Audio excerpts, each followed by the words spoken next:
Hi, and welcome to Decoding AQ, helping you to learn the tools, mindsets, and actions to thrive in an ever-changing world. Hi, and welcome to the next episode of Decoding AQ. I've got Tom Cheesewright with me today, who is an applied futurist. So he's got a great background for those of you who are looking at the video version, and I've been looking for the crystal ball. Can't see it yet, but he helps organizations to see, share, and respond to clearer visions of tomorrow. So welcome. Thank you, Ross. Thank you. And what got us started in the initial reach out was your recent book called Future Proof Your Business. And, you know, couldn't be more topical, couldn't be more, of the moment to be able to think about what are we doing right now to make sure we're still going to be alive and here tomorrow is Yeah, a absolutely. big issue. You know, it wasn't meant to come out just yet. It was scheduled for launch the end of July. In fact, it's scheduled to be released in paperback in the next week or so.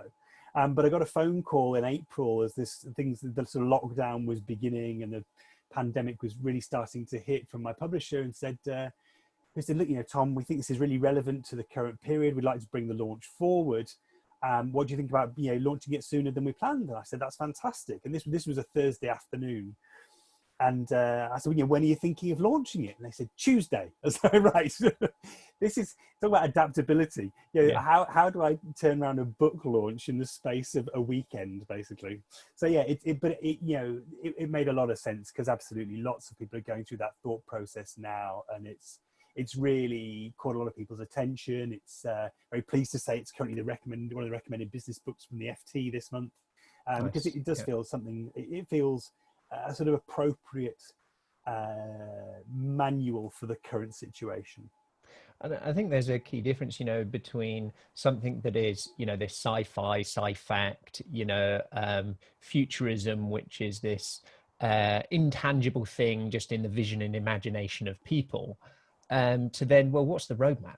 What's the manual to get there? And how do we, define and design a destination we'd actually like to go and be in? Yeah. And that sort of tension is really interesting, because you can talk about that tension in two dimensions. Like, sometimes people are quite critical of me because they've misunderstood the purpose of my role. They think I'm there to lobby for a particular vision of the future, or that I ought to be driving society towards some particular utopian vision. When actually most of my work is quite mercenary in some ways. I work with organizations who want to make sure that they don't get taken out at the knees by the next big thing. And that takes you to the second dimension of this challenge, is, futurism is kind of thought of as being about, jetpacks and, brain implants and, and what's going to happen in 30, 50 years time. And I do that stuff. It's really important, and it's really interesting to lay out that vision of where you want to be, what are the opportunities, what happens if we don't intervene. But actually most of my work is at the 2 to 5 year range. It's what are those critical opportunities that we might not have seen, and what are those threats that are coming down the pipeline that might blindside us if we're not actively looking for them. And I guess it's much harder now, because a 2-year or even 5-year horizon now is probably the same amount of change and transition as maybe trying to think 10 or 20 years out a few decades ago, just because of the pace and accelerating change of industry, globalization, technology, all of these things. It really depends. How do you deal with that? Yeah. It really depends what domain you're looking at. Like, some domains, things just haven't moved very fast at all. We all sort of wake up in a bed that's been around for a few centuries. Well, not actually your own bed, I'm hoping. I change my sheets and my mattress more frequently than that. But the idea has been around a long time. Toilets 400 years old. I mean, not all of us had them until some people the end of the last century. But it's been around 400 years, certainly not inside the house. I'm in a 140-year-old house now. Lots of things don't change very fast at all. But actually, the sort of globally connected nature of industry these days, the fact that we're all augmented with technology, that I can pull up in a web browser a 3D design program. Well, in fact, I can. My kids can. And it's that level of ease of use that it augments their design ability to take their sketch in their head for a piece of doll's house furniture and turn it into reality in the space of half an hour. None of those things were around 3 decades ago, and even if they were accessible to the top end of science and technology and giant corporations, whereas now they're accessible to an 8-year-old kid. And the result is that media, consumer electronics, news, culture, politics, lots of these things do move at incredible speed now. What got you into this area of futurism? And a linked question to that, what stimulated the thought to write this book? Yeah. So what got me into it, I can't quite reach it. It's just out of reach on my bookshelf over there. But there's a book called The Book of the Future, the Usborne Book of the Future, which my mum bought me at a book fair in about 1981. And I still have now and still refer to. It's incredibly tattered and battered. But it laid out, the life in the year 2000 and beyond. And it was such an exciting vision of electric cars and solar panels on the roofs and wrist-mounted smartwatches and all these things that we have now. That between that and growing up in the age of Star Wars and, Buck Rogers and Metal Mickey and all these things, I was just surrounded by all these influences. I can reach out this way and then touch 1, 2, 3, 4, 5, 6, model robots because I'm still a nerd, Yeah. So there was that aspect to it, and I've always been a technologist. I've always been obsessed with technology. I was stripping down broken bits of electronics at the age of 7 and trying to understand how they worked.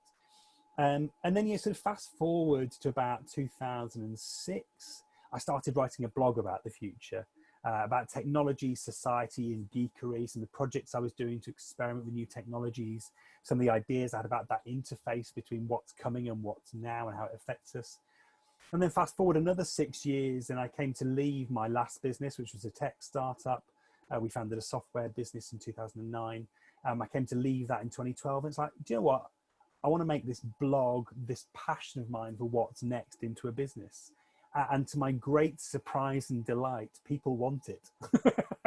And within the first 6 weeks, I had phone calls from LG and Nikon and Sony Pictures saying, I hear you're an applied futurist. Can you come and help us? Matt, absolutely. So then again, fast forward, I guess, 8 years to today and this book. I wrote another book last year called High Frequency Change, which was really explaining that difference between the things that move fast and the things that don't and why that is. But that was really an explanation as to why these big companies were calling me up. Like, why are these massive global corporations, the ones we think know it all, why are they ringing up and asking for help? And it's because there is this sort of sense of destabilization we get from that high frequency change. And so, having written the explanation of why we feel like that, I had to write the book of how you deal with it. What do you do? And that's what this book is. It's a sort of 3-part guide based on everything I've learned over the last 8 years working with huge or big organizations and small, public and private. 25, 30 of the global 500 in there. What do you do to future-proof a business across these sort of different aspects of the organization? And in terms of, things have accelerated perhaps because of COVID-19, where that was coming anyway, some of the things. And it's almost given permission to many people, many organizations to reimagine, because it's changed from being a burning ambition to being a burning platform for many. And so it's become an imperative survival mechanic rather than a dreamer for the people who like tinkering at strategy or things or whatever it might be. In terms of how your career is shaped through this curiosity as a youngster, probably like me, watching Tomorrow's World, enjoying these visions of, kit and technology and the way we might live, and thinking, oh, that looks exciting, let's see if we can get there, to then working with these large organizations that have critical challenges. What would you say, give us an example story of, some challenges that one was facing, and how did they go through the process of even thinking about that change?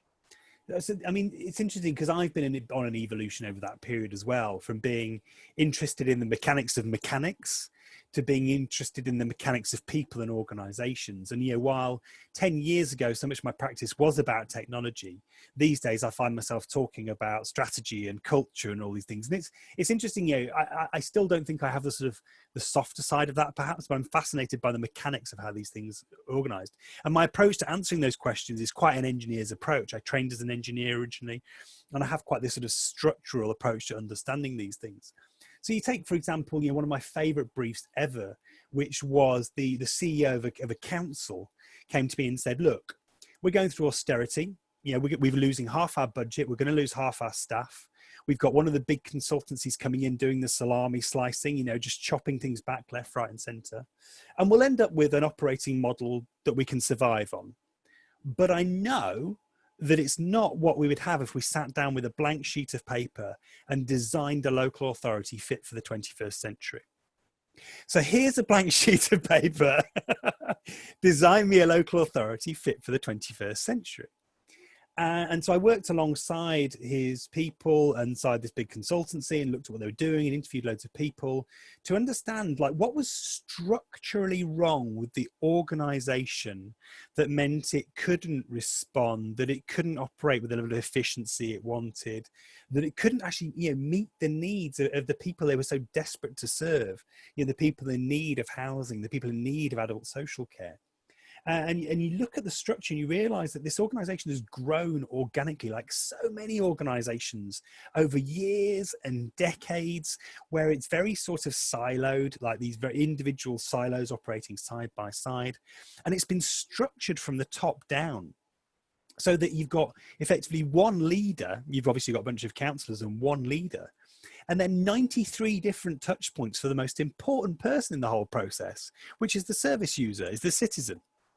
And so we said, like, well, why don't we flip that on its head?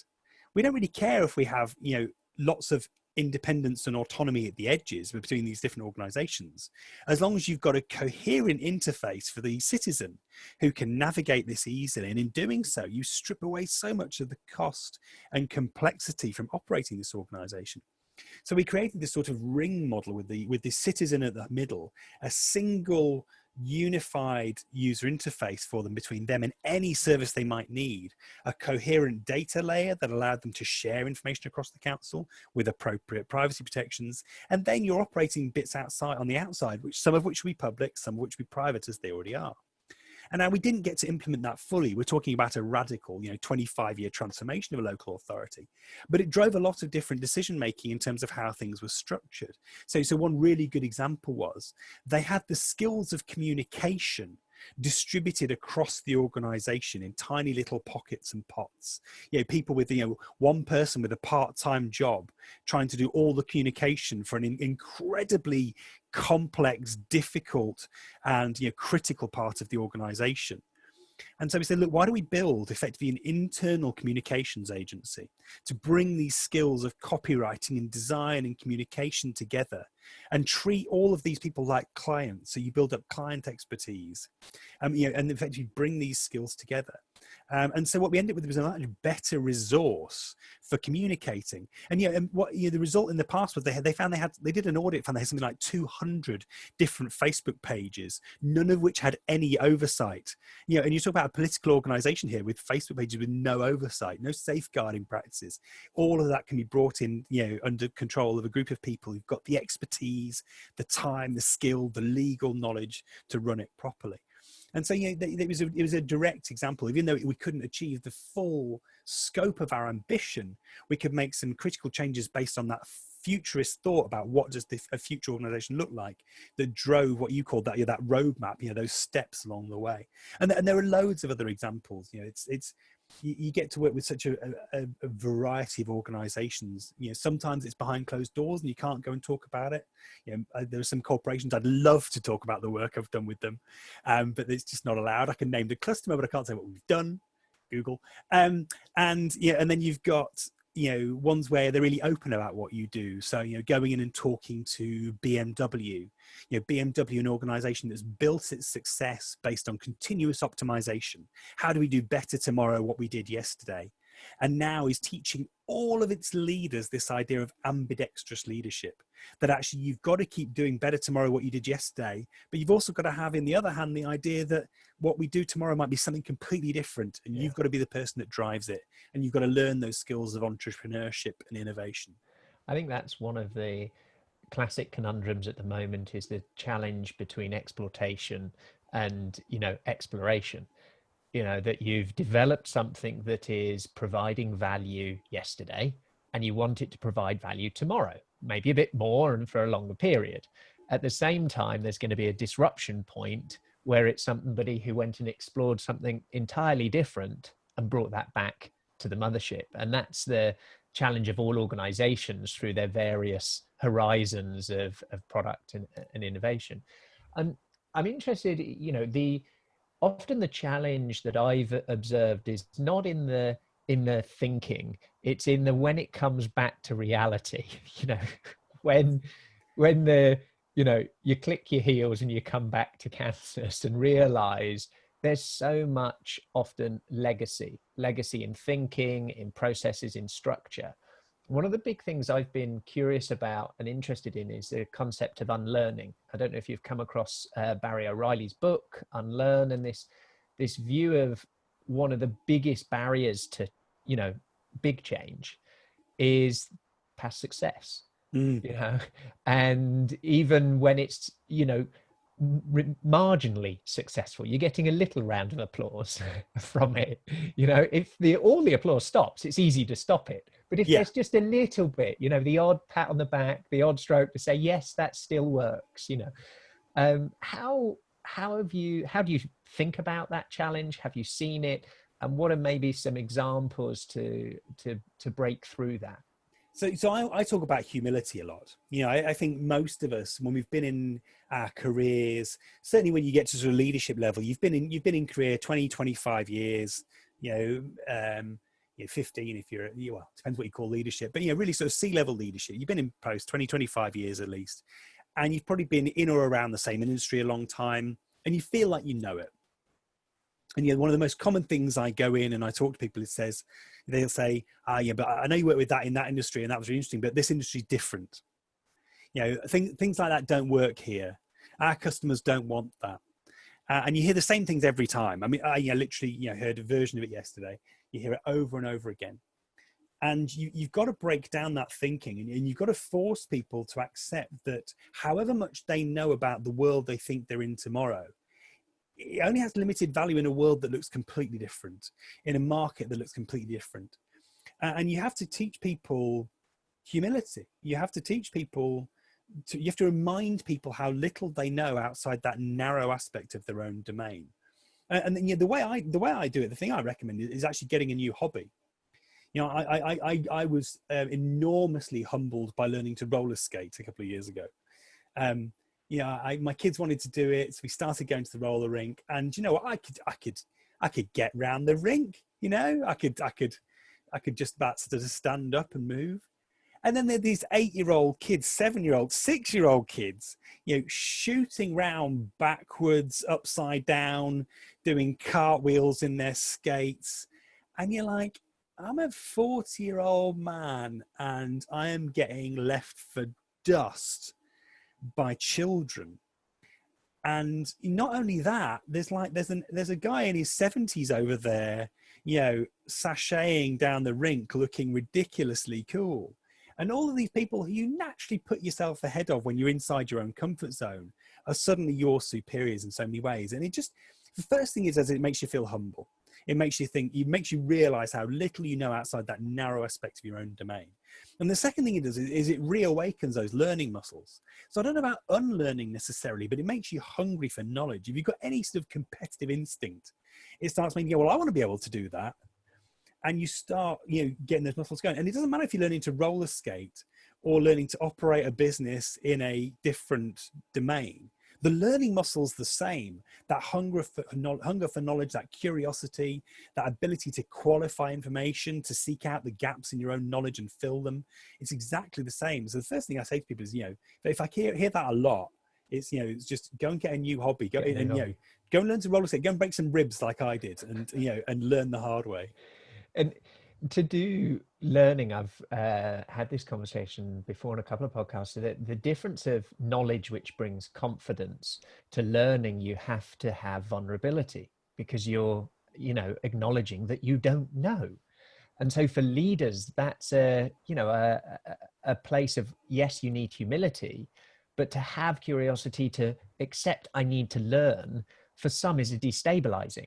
Once they start to see it, get those muscles going again of what it was like to be a child, what it was like to do things for the first time, it feeds a different reward, of that. And it's just about replacing those things. This is a great example of how slow change comes sometimes.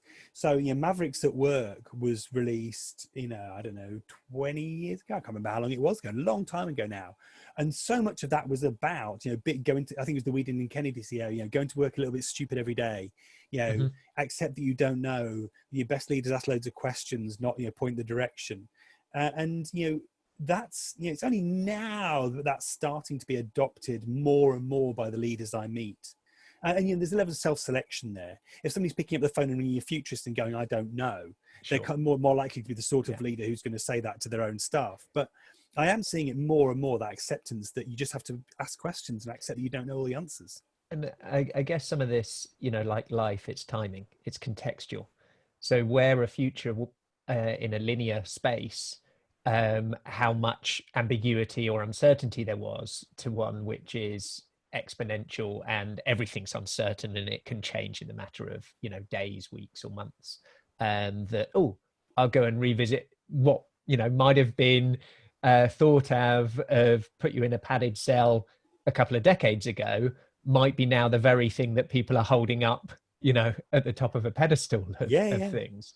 And do you think, what is it that's, in your opinion, driving why things like adaptability and those areas are so high on the agenda at the moment for individuals, for organizations? What do you think it is that's driving that?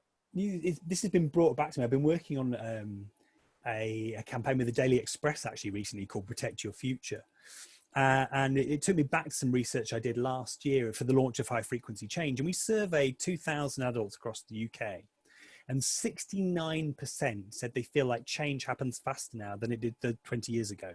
And that rises to 75% of over 55s. So, when you really get into that board level territory. And so, this sense of sort of uncertainty, this sense of acceleration, even if we can make very coherent arguments that lots of things aren't changing very fast at all, is really widespread. People feel it. People feel destabilized. They feel uncertain, and they want an answer. They want a solution to it. They want to know that, that even if they can't, somebody around them is seeing what's next. And that they have got an answer, they know that their organization is going to be able to respond, that their people are going to be able to respond. And so, it becomes into the sort of the corporate zeitgeist. It comes into the mindset. It comes into the conversation. There's a reason words become buzzwords, and it's because they're answers to challenges that consciously or subconsciously we're facing. And for me, it really is about that sense of uncertainty. I think most people don't understand why they feel that way. I don't think there is a particularly strong case to be made that everything is changing faster. But I think in some of those things that really count, we are seeing these waves of change utterly disrupt certain aspects of our lives. And it happens in lots of different ways. The next thing I'm hoping to write about is about the effect it has on choice. So there was a great book, Barry Schwartz, 15 years ago, about the choice paradox, where he'd identified this explosion of choice on the shelves of supermarkets. And you think about how far we've come since 2005, the scale of online shopping now, direct access to the Chinese market, where there's 4,000 different suppliers of kitchen units you can choose from, who will ship direct to your door in the UK. You think about the array of different media we have access to versus 15 years ago. I think it's that in itself is quite destabilizing. It's a filter problem. I used to choose between a Ford and a Vauxhall, and then now it's like, I don't even know the names of half the car companies. I was teaching my 8-year-old enjoys walking around naming the cars as we walk around, and I had to really think really hard about what some of the badges were, because there's so many on the market now. You've just spawned a thought for me in terms of maybe one of the, unexpected consequences and benefits of the pandemic that we're going through now can be similar in terms of if we've got this overwhelm of choice to maybe there'll be less choice post. It's a bit like, the Great Depression in 29, thousands and thousands of banks.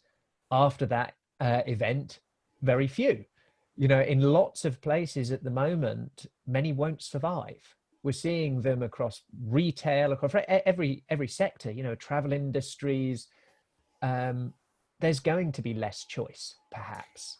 But at the same time, does it give and spawn new opportunity to new starts? A bit like in 2008, that spawned Airbnb, it spawned Uber, it spawned all of these things that we didn't even know or expect at that point. So will it counterbalance itself out, or what's your view in that?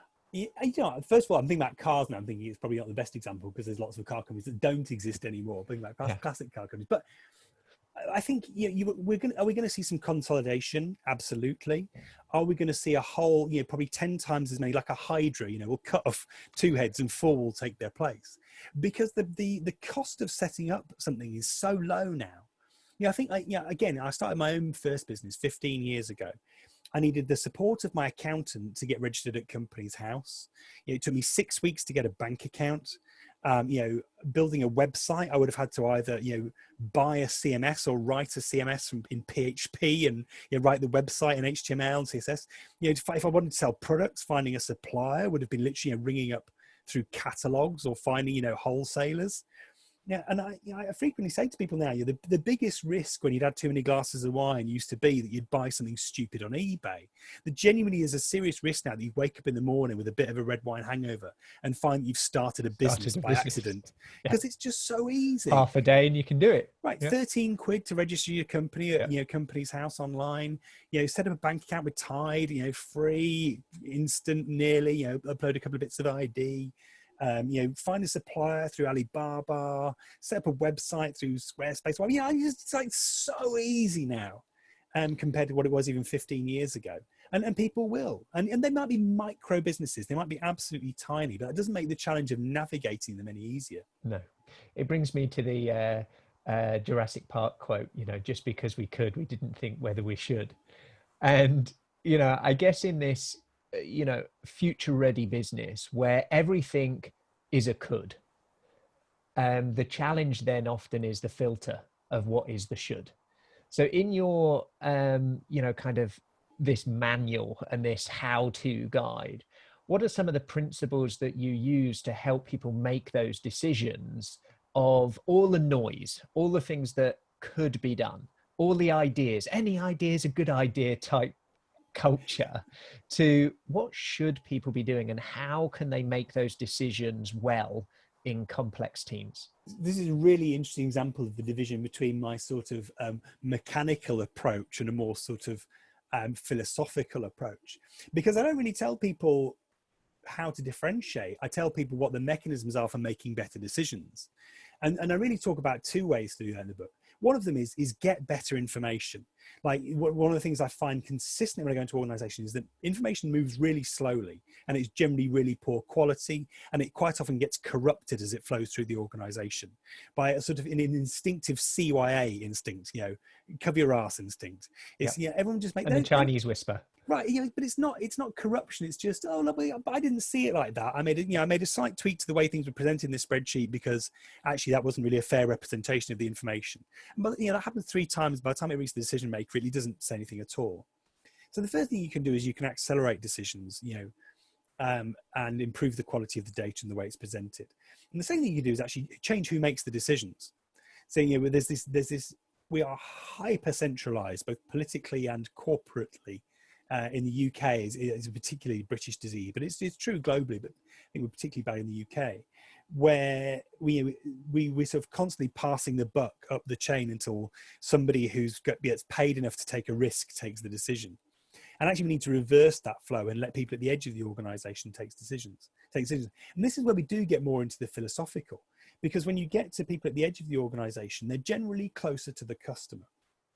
And what you want in many ways is people making decisions who've got the best interests of the customer at heart. because you've kind of only got one thing in your control in many ways as an organization. It's your relationship with your customers. It's like, as long as you are putting the effort into meeting their needs, meeting them quickly, which is something people want very strongly. I want what I want, but I want it right now. Yeah. Meeting at a sensible price and behaving in line with the ethics that your customers expect, then you're kind of going to be in good shape. And I think there's a huge benefit to not necessarily thinking about how those decisions are made, but thinking about who makes them, and pushing them out to a generally more diverse set of people at the edge of the organization, rather than centralizing those decisions at the top, by someone who maybe has the voice of the customer in one ear, but also the voice of the shareholder in the other. It comes to lots of the challenges of data and research. You've got to ask the right questions. You've got to make sure that data doesn't get corrupt through the channels.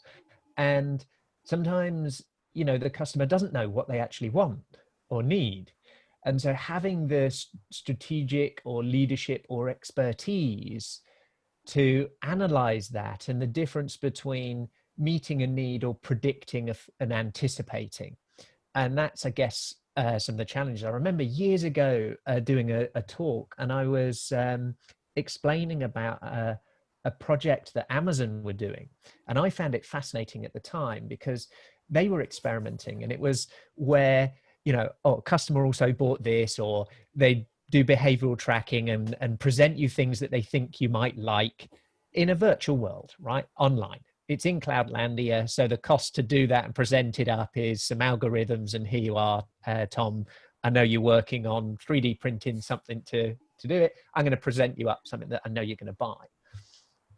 What they were doing was actually shipping stuff before you bought it. So they instead of showing you the picture that they thought you'd need the new TV, they'd actually send you one. And they'd send you one and say, hey, look, we thought you might like this. Try it. If you don't, let us know and we'll pick it back up again. So it's kind of this weird balance of predicting a behavior. And it's like any, behavior, it really only changes when we experience something. And so the closer we can get to the experience, we cut down the time of value. And I just found that one just a fascinating thing. And I wonder whether it, went anywhere or not. But the other part that you were talking about of where are decisions made. So one is how are they made and where are they made and who. Have you worked with any companies that are running holacracy or similar kind of structures, which is what you describe of a distributed decision making based on the accountability of a specific area, not a hierarchical sort of structure? I've not worked with any I would describe as a holacracy. What I've worked with is massive corporations who are slowly pushing power out to the edges in really interesting ways. So, I had a great conversation with the CEO of HSBC, who's quoted in the new book, who's going through that process right now, highly centralized, pushing power out to the edges, and saying to his direct reports, like, I'm not taking the decision. You take that decision. If you've got your division to look after, you do what's right for your bit of the organization. Even better, push that decision down the chain again and let them take the responsibility. And it's trying to embed that culture now. And I've worked with a big American manufacturing organization who had a great story. And this wasn't me. This was a relatively young woman in their finance team told me this story about how she'd been tasked with taking friction out of the sales process, because they'd been burned sometime in the 1990s by a customer going under. And so they'd set the threshold at which salespeople could authorize credit really high, at something like 3 times the average deal value. And so, she was tasked with streamlining this process. There's something like 7 full-time members of staff just processing like purchase orders basically and getting them approved by someone like 3 levels of seniority up from the salesperson. And eventually the conclusion she came to, she looked at, software to automate the flow and the signatures and everything else. And then she was like, why don't we just raise the credit limit? Like, it was 30 years ago. We're a much bigger company now. Most of our customers are, do not default on the payments. Let's just raise the credit limit by, 50%, 100%. and immediately just stripped. It made them more responsive to customers. Stripped friction out of the process, empowered the salespeople to make better deals. Just one really, really simple administrative decision. But it's going to be a very, very long process until they get to that point. I don't think they're ever going to get to holacracy where everything's truly distributed. There's still going to be a leader, but they are recognizing that they have to push power further and further to the edges. And there's some other stories in there about people like Lidl doing this, who've got much more of that shared decision-making culture. And I guess it's a pendulum, right? We see and observe a problem or a challenge or an opportunity, and we put interventions to deal with it. And then as a result of that, new things show up, and we have a squiggly route in any given destination. And there's reason why things happened in decision making and structure, to have governance, to have control, to have things like health and safety, because at the fringes of that is chaos and risk. And at some point, both become risk. Too much in one area of slows process down, means that there's bias, means that there's less innovation. At the other end, there's lots of chaos, risk, and death. And it's just what excites me so much about business, society, human nature is just this constant jazz and dance between all of these friction points and tension points is just fascinating, I find. Yeah, absolutely. I mean, the book has a lot of detail actually about how you distribute power and minimize the risk in the process. So how you effectively define the walls of the box within which people can make decisions, and equip them with the appropriate levels of training and skills, autonomy and responsibility to take those decisions, but make it clear where those boundaries are. And I think that's really important. But you're absolutely right. You look at why our organizations are so centralized in terms of decision making, why we have, a lot of very little autonomy and repeated action at the edges of our organizations, the more junior members of staff. It's because that's what allowed us to scale. It gave us repeatability and quality and growth, and it got us to a certain point. We've got to that point, but unfortunately, that's not now the recipe for future success. The world's changed, business has changed. You've got to change the recipe now if you want to keep that success going for the next 20 years, because you can't keep going the way you were. In small part because actually, it's just commoditized now. Anybody can do that. Anybody can replicate that model. We've been doing it for 150 years. If the terrain and context changes, but you haven't changed how you're crossing that, you're gonna struggle. It's you've got a fantastic Formula One car, it performs super well around Silverstone or on the track.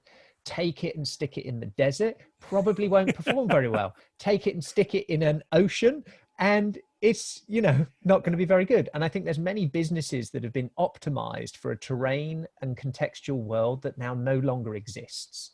And how do we traverse that in a sort of Inspector Gadget way of being this adaptable, rather than our view is, rather than trying to predict and make something solid that's in the future, get a state of mind that whatever there is going on in the future, you're able to deal with it with a smile.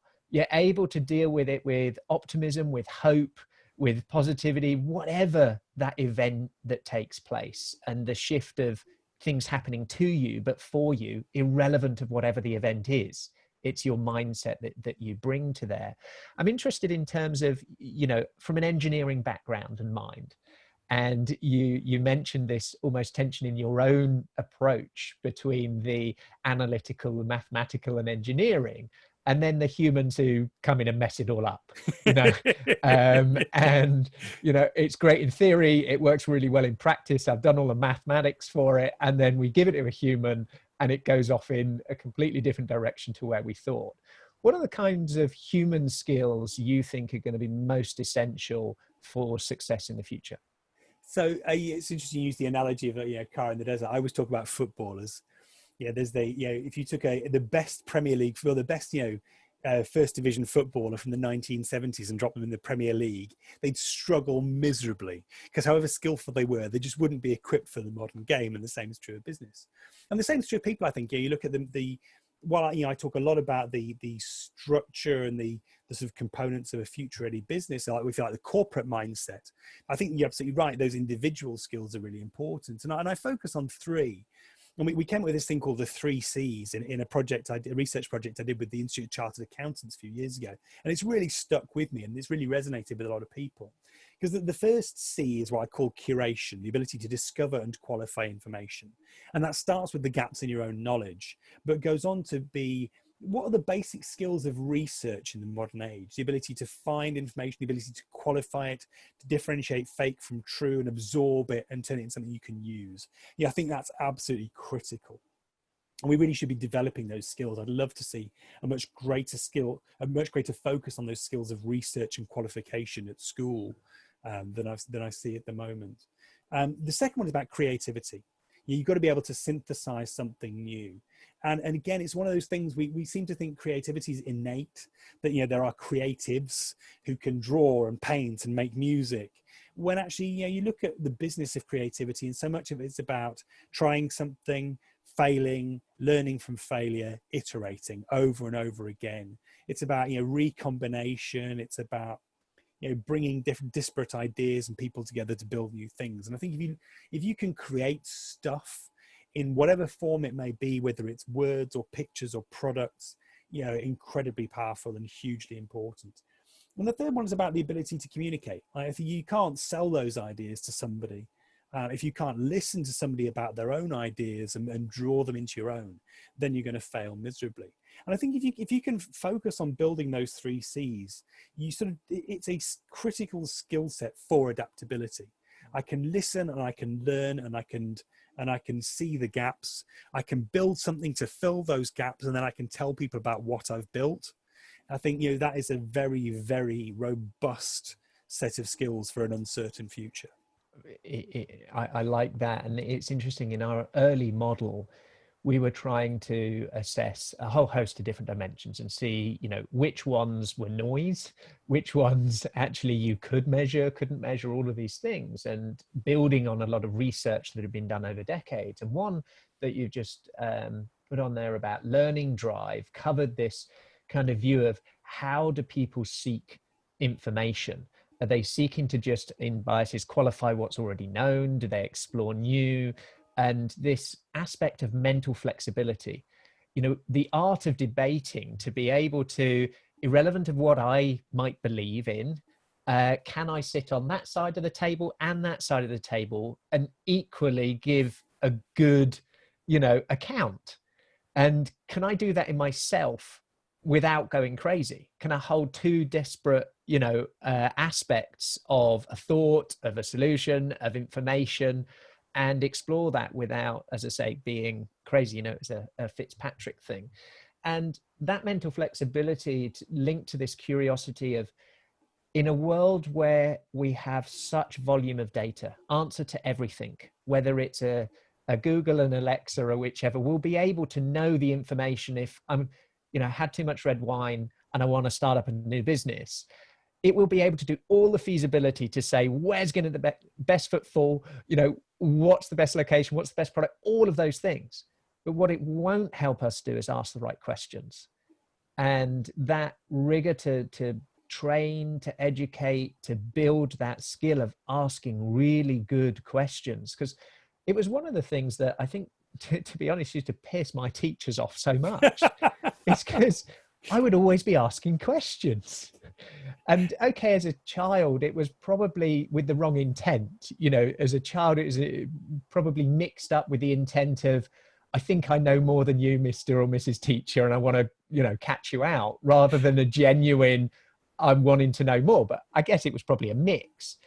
As I've matured and evolved, that ability to ask questions, I think, has been part of my success, and that just continual desire to learn, to listen, to, that's why I've, started this podcast, is just to, quite selfishly be able to speak to people that I can learn from.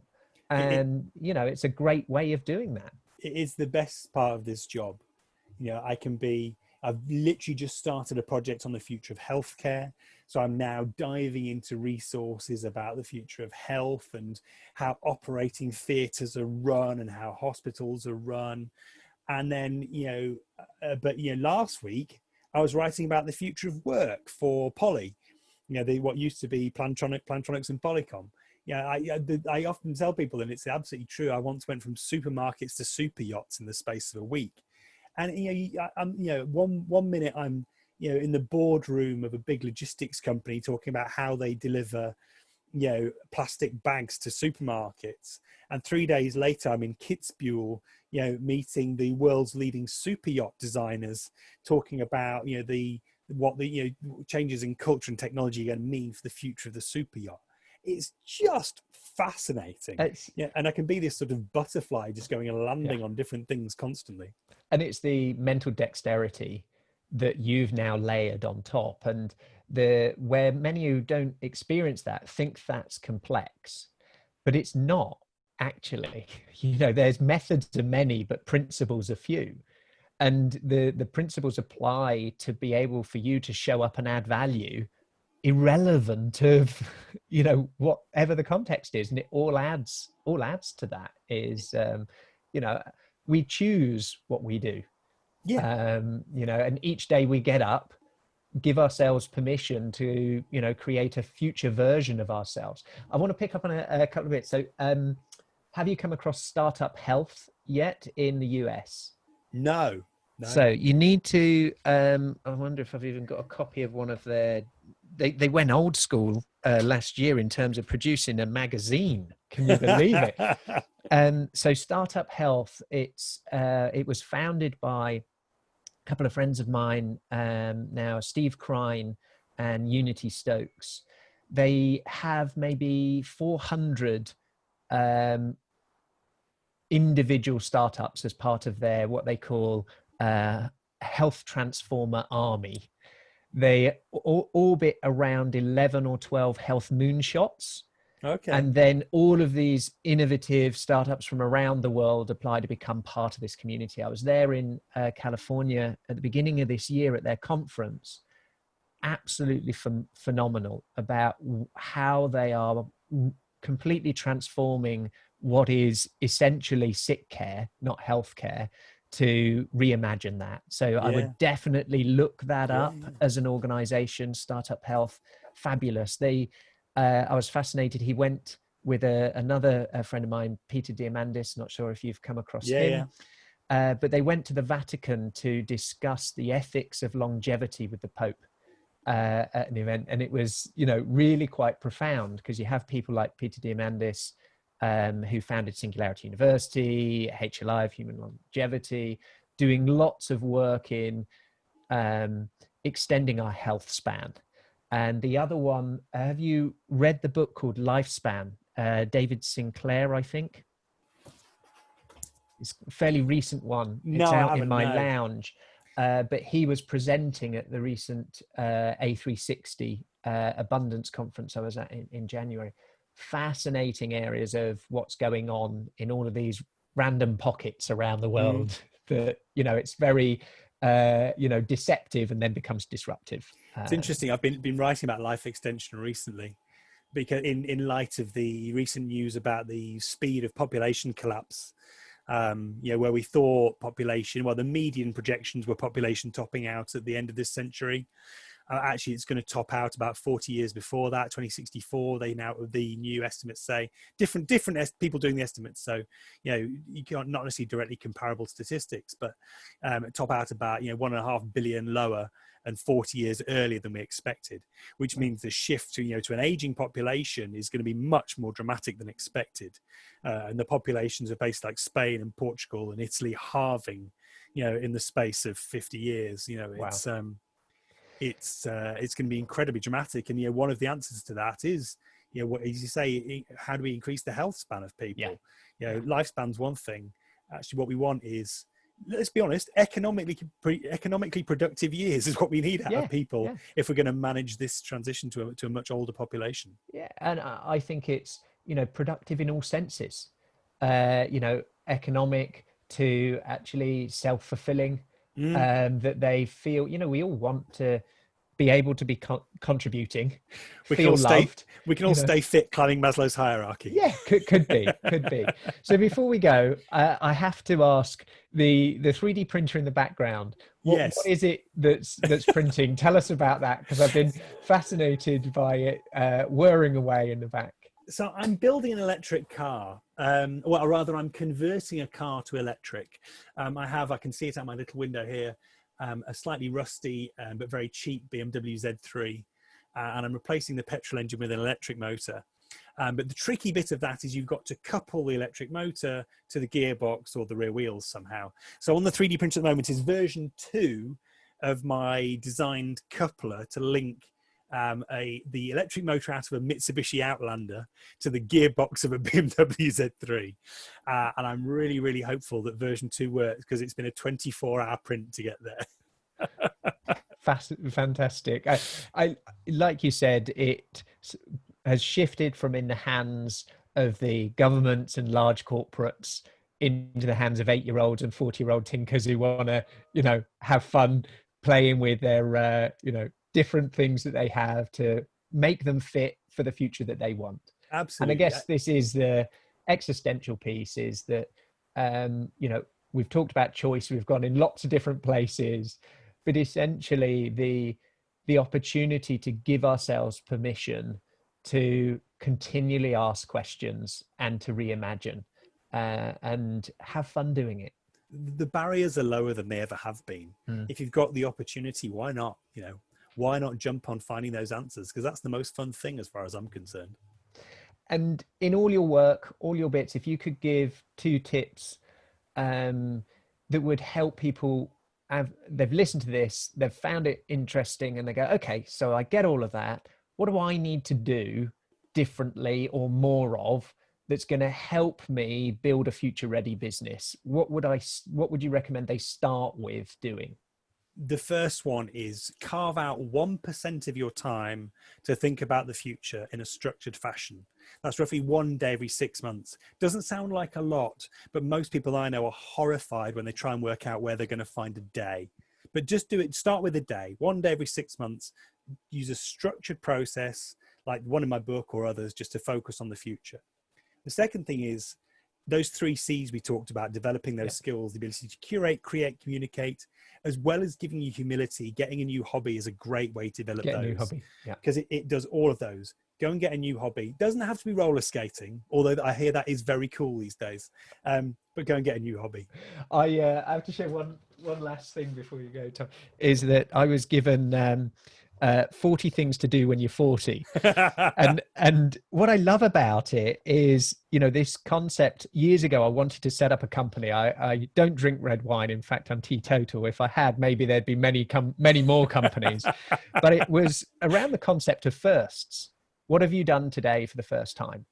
To keep young, to keep curious. And these kind of things are great ways of doing that. So a hobby, that there's a difference to doing it once and it being a first, to actually going through the dip and the curve to what it takes, that you needed some perseverance, you needed some grit, you needed some resilience to be able to bounce back from when you broke your ribs, to put the roller skates back on again.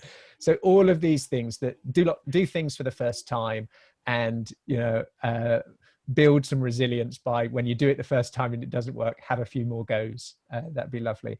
If people want to get in touch with you, what's the best way of doing that, Tom? How can they reach out? So everything's at tomcheesewright.com. There's all sorts of stuff there. If you want to find me on social media, I'm currently mostly at Book of the Future. So Twitter at Book of the Future, Instagram at Book of the Future. That's the other way. And I do spend a lot of time on Twitter, probably too much. Maybe more than 1%. Probably more than 1%. More than 1 day every 6 months. I love it. It's been a real pleasure, Tom. I thank you. And look forward to hearing about Coupler version 2 and its success. Thanks, Ross. Thanks for having me. Do you have the level of adaptability to survive and thrive the rapid changes ahead? Has your resilience got more comeback than a yo-yo? Do you have the ability to unlearn in order to reskill, upskill and break through? Find out today and uncover your adaptability profile and score, your AQ. Visit aqai.io to gain your personalized report across 15 scientifically validated dimensions of adaptability. For a limited time, enter code PODCAST65 for a complimentary AQME assessment. AQAI, transforming the way people, teams, and organizations navigate change. Thank you for listening to this episode of Decoding AQ. Please make sure you subscribe on your favourite podcast directory, and we'd love to hear your feedback. Please do leave a review, and be sure to tune in next time for more insights from our amazing guests.